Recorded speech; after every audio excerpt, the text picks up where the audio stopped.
Micro economics 2 and Indian economy का हम लोग कर रहे हैं भाई क्या चीज़, क्वेश्चन पेपर का सॉल्यूशन। अच्छे से समझिए, फर्स्ट में हम लोग का माइक्रो इकोनॉमिक्स 2 है, अच्छे से एक करके समझिए।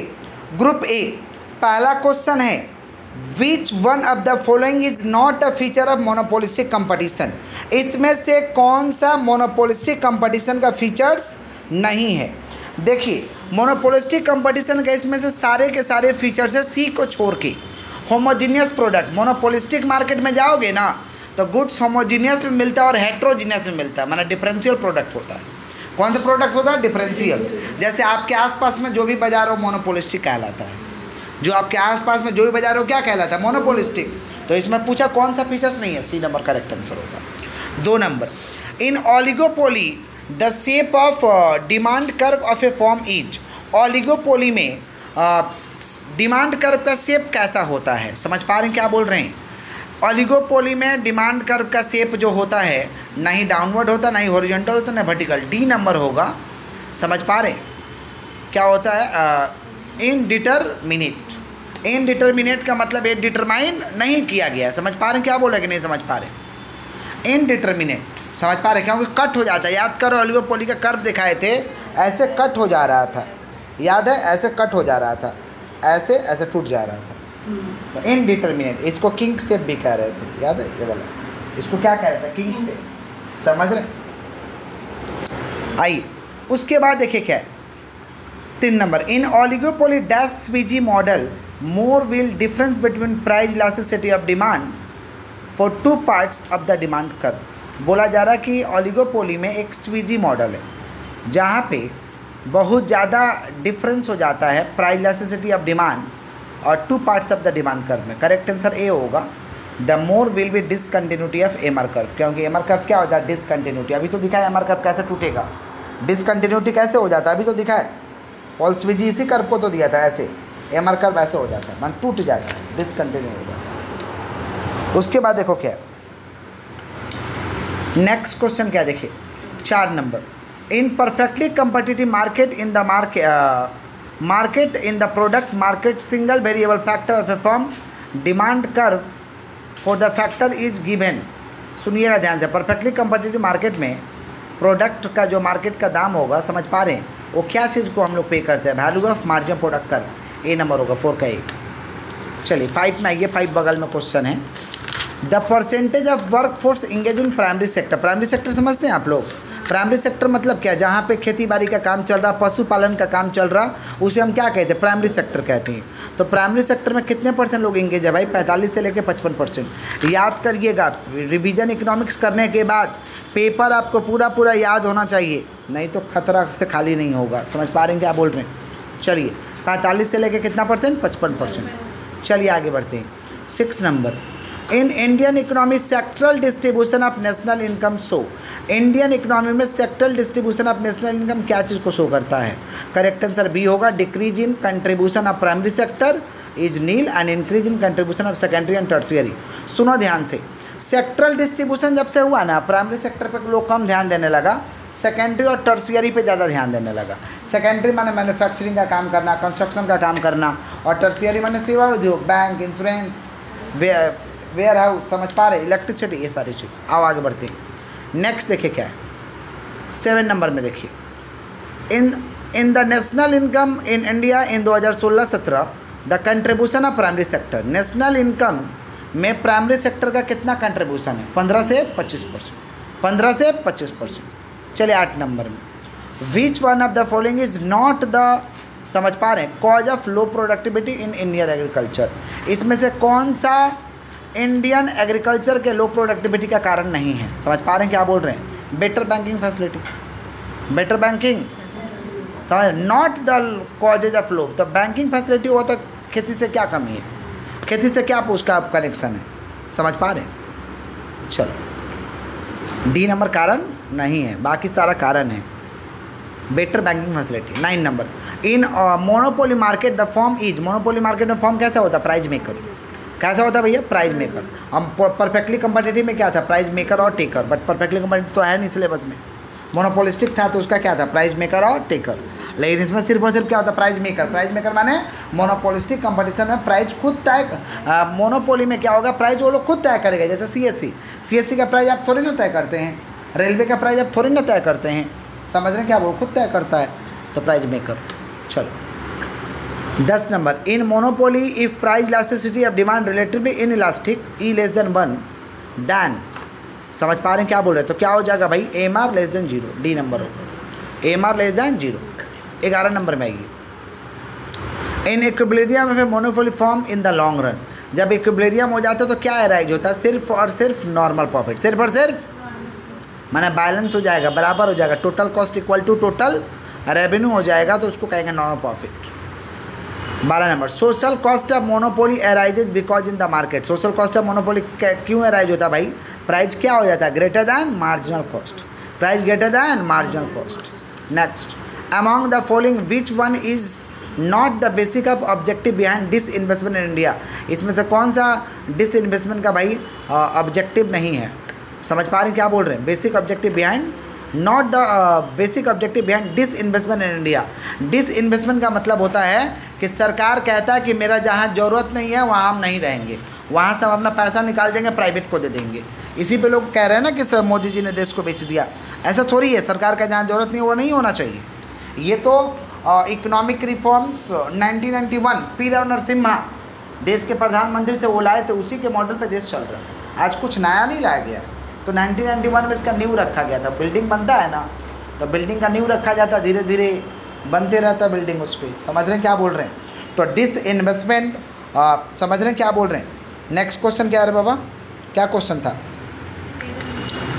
13 नंबर था, 13 नंबर क्वेश्चन था आपका कि डिस इन्वेस्टमेंट का इसमें से कौन सा ऑब्जेक्टिव नहीं है, to fulfil social responsibility. Disinvestment करोगे तो सामाजिक जिम्मेवारी को थोड़े ना निभाओगे, प्राइवेट हो जाएगा तो सामाजिक जिम्मेवारी निभाएगा, सामाजिक जिम्मेवारी कौन निभाता है, सरकार निभाता है, समझ पा रहे, आगे बढ़ते हैं। 14 number, which of the following is not the corrective measure to remove the deficit BOP. Deficit BOP मैंने समझ रहे हैं, बैलेंस ऑफ पेमेंट माइनस में आ गया है, तो इसमें से कौन सा करेक्ट तरीका नहीं है, increase the quantity of imports. 15 number, in case of disguise unemployment the marginal product of labour. Disguise unemployment में मार्जिनल प्रोडक्ट क्या होता है, 0, याद है ना। डिसगाइज माने क्या, अकेला हम खेती करने में सक्षम है, तो हम क्या कर रहे हैं, अपना बच्चा को भी खटवा रहे हैं, अपने वाइफ को भी खटवा रहे हैं, अपने माता जी को भी खटवा रहे हैं, अपने पिताजी को भी खटवा रहे हैं। अकेला खटेगा तो 500 kg का उपज होगा, सब खटेगा तो 500 kg का उपज होगा, तो क्या करना चाहिए, अकेला खटना चाहिए, क्या ज़रूरत है, समझ पा। डिसगाइज में मार्जिनल प्रोडक्टिविटी 0 होता है। 16, for measurement of poverty line in India the minimum average calorie, minimum average calorie कितना होना चाहिए भैया, कितना, 2400 कैलोरी, पॉवर्टी लाइन में पढ़ाए थे, याद है, 2400 कैलोरी। चलो आगे बढ़ते हैं। In modern theory economic rent, economic rent क्या चीज़ से संबंधित है, inversion related to elasticity of supply of factors of production. 18 number में ये, the net profit is equal to, net profit किसके बराबर होता है, ग्रॉस प्रॉफिट माइनस क्या चीज़, नहीं इम्प्लिसिट कॉस्ट नहीं, gross profit minus explicit cost. Net profit is equal to, गलत दिया हुआ है, ए नंबर होगा, ग्रॉस प्रॉफिट माइनस एक्सप्लिसिट, अरे ग्रॉस प्रॉफिट में से खर्चा माइनस करो, समझा। हाँ, इम्प्लिसिट कॉस्ट मैंने खुद का सैलरी थोड़ी ना माइनस कर लोगे, इम्प्लिसिट कॉस्ट मैंने ऐसा खर्चा जो मालिक का है, जैसे मेरा घर का रेंट, ये क्या मतलब है, वो इम्प्लिसिट है, हम खुद कट रहे हैं, मेरा सैलरी तो खुद कट रहे तो क्या चाहिए सैलरी, इम्प्लिसिट है। चलो आगे बढ़ते हैं, देख पा रहे हैं क्या, चलिए उसके बाद क्या है, उसके बाद देखिए पर कैपिटा इनकम कैसे आता है, national income divide by population. Per capita माने प्रति व्यक्ति आय, कैसे आता है, national income divide by population, 19 का ये होगा। 20 number, national income means, national income का मतलब क्या होता है, सी नंबर होगा, net national product at factor cost. चलो ग्रुप बी में आ जाओ, आ गए हो, तो ग्रुप ए में कितना क्वेश्चन पूछेगा, 20 ठो, ग्रुप बी में 30 ठो, 30 और 20 50। चलिए अच्छा, 2020 वाला पेपर सोल्व करने जाओगे ना, 2021 वाला तो कम रहेगा क्वेश्चन, क्या ऑनलाइन में हुआ था ना एग्जाम, समझा। तो ऑनलाइन का पैटर्न अलग था, ऑफलाइन का पैटर्न अलग था। आ जाओ ग्रुप बी में आओ। In which year India 14 commercial bank were nationalise, कौन सा ईयर में 14 का बैंक नेशनलाइज हुआ था, 1969 पढ़े थे, आया था टॉपिक, यहाँ नहीं आया टॉपिक, तो क्यों पूछा है? 14 बैंक नेशनलाइज कब हुआ था? 1969 में। Which of the following is largest poverty alleviation programme कौन सा था? मनरेगा। In which year 10 million protest families are being 25 kg food grains per month at a very low price. कौन सा योजना में दिया गया भाई? अनंत योदा अन्ना योजना। समझ पा रहे हैं? समझ रहे हैं क्या बोल? इसमें अभी भी चल रही है, तो सस्ता में लोग को अनाज दिया जाता है। याद रखना योजना का नाम क्या है? अंत्योदया अन्ना योजना। चलो 4 number. At present percentage of people lies below the poverty line in India. कितना परसेंट लोग रहते हैं? 20 से 25%। सीजनल अनएम्प्लॉयमेंट कहाँ मिलता है? एग्रीकल्चर में। सीजनल अनएम्प्लॉयमेंट कहाँ मिलता है भाई? Agriculture. The equilibrium condition of discriminating monopoly form in case of two market. इसको मैं कुछ नहीं कर सकता, आपको याद करना होगा। बी नंबर होगा E1 greater than E2, MR1 less than MR2। इन मोनोपोली मार्केट सप्लाई कर्व कैसा होता है? मोनोपोली मार्केट में जो है सप्लाई कर्व जो होता है, देखो मोनोपोली मार्केट में सप्लाई कर्व तो पहले होता नहीं है। सप्लाई कर्व कैसे होगा? समझ रहे? जितना मोनोपोली में तो जितना सप्लाई होना वो होगा। एक ही तो सेलर है, तो कहाँ सप्लाई कर पाएगा? वहाँ सवाल ही पैदा नहीं होता। सप्लाई कर्व क्या कहता है कि प्राइस ज़्यादा है तो डिमांड मैंने सप्लाई कम है, मैंने प्राइस ज़्यादा तो सप्लाई ज़्यादा है, प्राइस कम है तो सप्लाई कम है, तो होता ही नहीं, डज नॉट नहीं होता। चलो आगे बढ़ते हैं। कितना नंबर है भाई? 7 नंबर। 8 में आओ। डज नॉट एग्जिट होगा 8 नंबर में। The Lerner index monopoly power formula बताया थे ना, P - MC divide by P होगा। डिवाइड बाई P लगा तो छूट गया। 9 number. In the demand curve है the kink shape, what will be the shape of MR curve in Sweezy model. MR curve कैसे होता है? डिसकंटिन्यूअस, टूट जाता है रे बाबा, अभी तो दिखा है। एमआर कर्व क्या हो जाता है? टूट जाता है। 10 number. In monopolistic competition the existence of excess production capacity arises because in the long run firm produces at. क्या होगा? Following part of LSE। C number. Difference between GNP और GDP, इसको हम कहते हैं नेट फॉरेन अर्निंग। क्या कहते हैं? Net foreign earning. 11 number question में आ गए भाई। Difference between GNP and GDP को क्या कहते हैं? Net foreign earning. Net foreign. Which one of the following is considered as a index development. Index development में क्या चीज कंसीडर किया जाता है? प्रॉपर्टी को। What is the contribution of tertiary sector to the national income. 50 से 60% भाई national income में कंट्रीब्यूशन है टर्शियरी का। प्राइमरी का कितना परसेंट? अभी अभी पर क्या है बताओ? 15 से 20%। और सेकेंडरी का 30 से 40%। और टर्शियरी का 50 से 60% कंट्रीब्यूशन है। याद रखना। Which sector of India saw the tremendous growth on first decade of 21st century. क्या होगा? सी नंबर होगा। Information and communication technology sector. इसके बाद बढ़ा रे बाबा। IT आया तो बढ़ा, IT आया तो बढ़ा, हमारे देश का ग्रोथ हुआ। चलो आगे बढ़ते हैं। The activity of banking and insurance is included in कौन सेक्टर में आता है? टर्शियरी। सेवा उद्योग में bank, insurance, transport, warehouse ही तो आता है। सेकेंडरी में क्या आता है? मैन्युफैक्चर और कंस्ट्रक्शन। और प्राइमरी में क्या आता है? एग्रीकल्चर, जिसमें क्या था? जेनेटिक एक्सट्रैक्टिव, ये सब प्राइमरी में आता है। चलो। Operation Barga land reforms government of India, government of West Bengal ने उठाया था। कौन सा ईयर में चालू किया था इसको? हाँ 1977। ऑपरेशन बर्गा।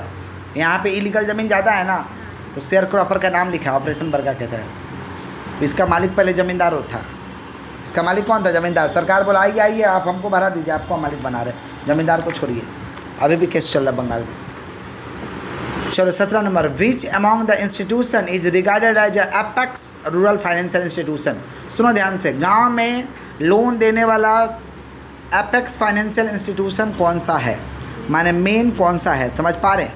गांव में लोन कौन देता है भाई? रीजनल रूरल बैंक देता है कि कोऑपरेटिव क्रेडिट सोसाइटी देता है कि लैंड डेवलपमेंट बैंक देता है? रीजनल रूरल बैंक देता है। B number. डी नंबर क्या है? National bank for agriculture and rural development, NABARD. अगर नहीं रहेगा तो C से काम चलाते, B से काम चलाते। नबार्ड लिख दो ब्रैकेट में, NABARD. National bank for NABARD रे बाबा, NABARD full form short form करना है, NABARD। Correct answer is D number. 18। An enterprise is micro enterprise if क्या चीज़? सर्विस का है तो डू नॉट एक्सीड 10 लाख। अब प्रोडक्शन का है तो डू नॉट एक्सीड 25 लाख, ये नंबर होगा। और नया वाला कितना हो गया? डेली भूल जा रहे हैं आप लोग। नया वाला कितना हो गया है माइक्रो का?